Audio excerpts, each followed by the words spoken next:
Okay, so we're going to get started for the day. Welcome back. Hope you had a good dinner last night, and it's good to see you again. Word or two on logistics. First of all, we're going to be going to Faculty Club again for lunch today, and the location of the Faculty Club where we'll be eating is not the location we ate yesterday, but the first day. So that's down in the basement. Come down the stairs, you go straight, and that will afford us an improved chance to sort of have discussions around that larger table. Secondly, if anyone is leaving today via flight and needs taxi arrangements made, please speak with one of the TAs. They've been asked to help facilitate those things. I know that several of you are leaving tomorrow, but if there is anyone who needs that, just let us know, and we'll be sure to try to arrange something. Okay, so I wanted to begin today with the normal retrospective. Yesterday we had, once again, a quite full day. The topics yesterday varied significantly, but many of them centered on tasks that are needed for running a study and making sense of study results. So we began the day with a discussion of issues having to do with monitoring and compliance, a poor word, in fact, a quite horrendous word, but basically referring to the degree of involvement or degree of data collected from different people within the study. And we saw that this involvement included consideration of a variety of factors. There were factors on the technical side, there were factors on the human theater side, and there were factors associated with study design. So on the technical side, there were some issues having to do, for example, with phone connectivity, the degree to which phones were in contact with a network by which they could send their data back to the servers, the so-called backhaul network. And whether this network was a Wi-Fi network or a cell phone network had some very material trade-offs associated with costs imposed potentially on participants, but hopefully costs that are confined to studies. It also had impacts in terms of the degree to which you could quickly be assured of getting data quickly from the participant. So if it was transported over a Wi-Fi network, it will be faster and often free for the participant. It would have no risk of imposing overage charges, but it might not hit the server for a couple days. And during that time, you might not be sure, you might not be absolutely confident about whether data is being collected by a given phone. So a given phone might be 3 days out of use, and you're not sure if that's because of a phone failure or if that's because of an issue having to do with connectivity.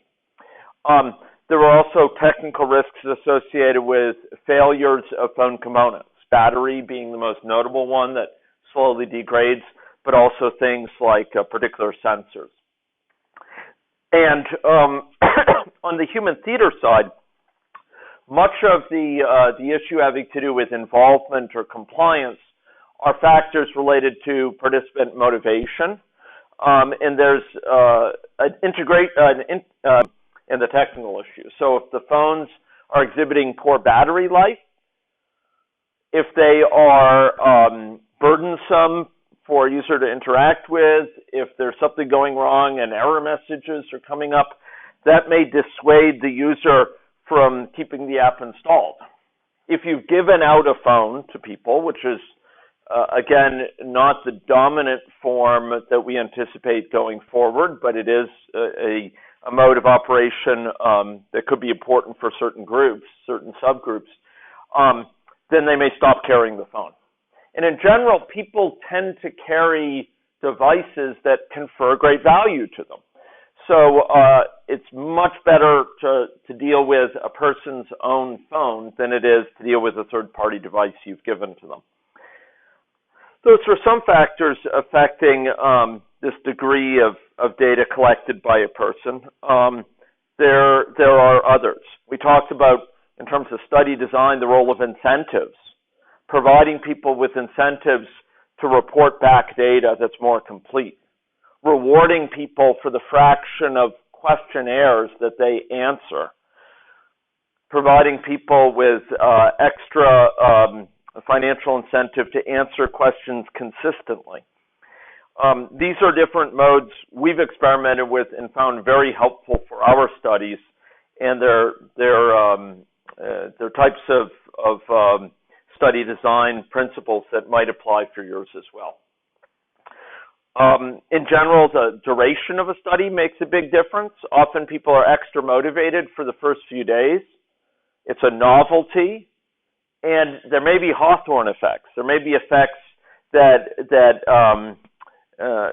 change their behavior during those couple of days because they are interested in experimenting with the system. Often after the first few days, it becomes more routine. People's concerns, whether it's about interacting out of novelty's sake with the system, or whether it's about privacy, sometimes recede.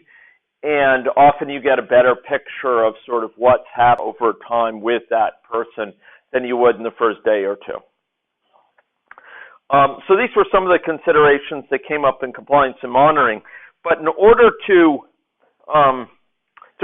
help us understand these issues, we showed you some technologies that could be used while a study is running to help monitor the compliance or monitor the involvement of individuals, monitor the patterns that are coming out. And there were two major sort of types of systems we showed. First, Mohammed showed a glimpse of the Ethica Data Systems interface, which provides univariate displays in a standardized fashion for participants within a given study.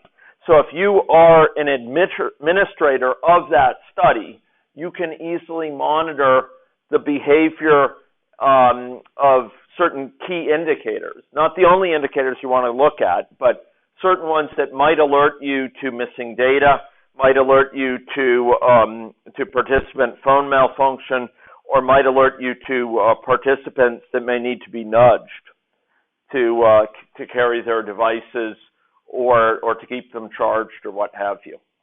So the analyses that are provided through the Ethica interface are standardized.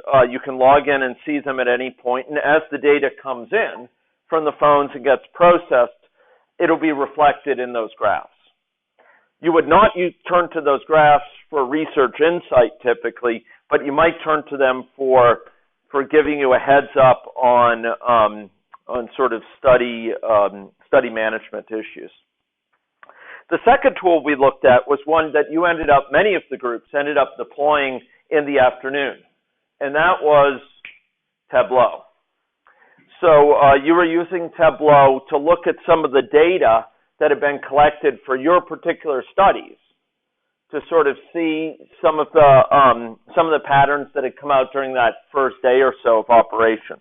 And this afternoon we'll have more of a chance to do that using the data that's come in, in the past day by then. In other words, one more day of data. And we'll be seeing if we can stretch your familiarity with Tableau, taking advantage of the fact that the data size is smaller and we can do joins in ways that would require more preparation for larger data sets. So those are some issues having to do with the monitoring and the involvement of individuals. So once again, we're dealing with human theater, we're dealing with technical issues, we're dealing with motivation, we're dealing with study design concerns that make this area a very textured one. We then went on and talked about aspects of analysis, making sense of the data that you're drawing in. And Kevin did an overview where... Okay, so, you want to guess the odds the HDMI is going to work today?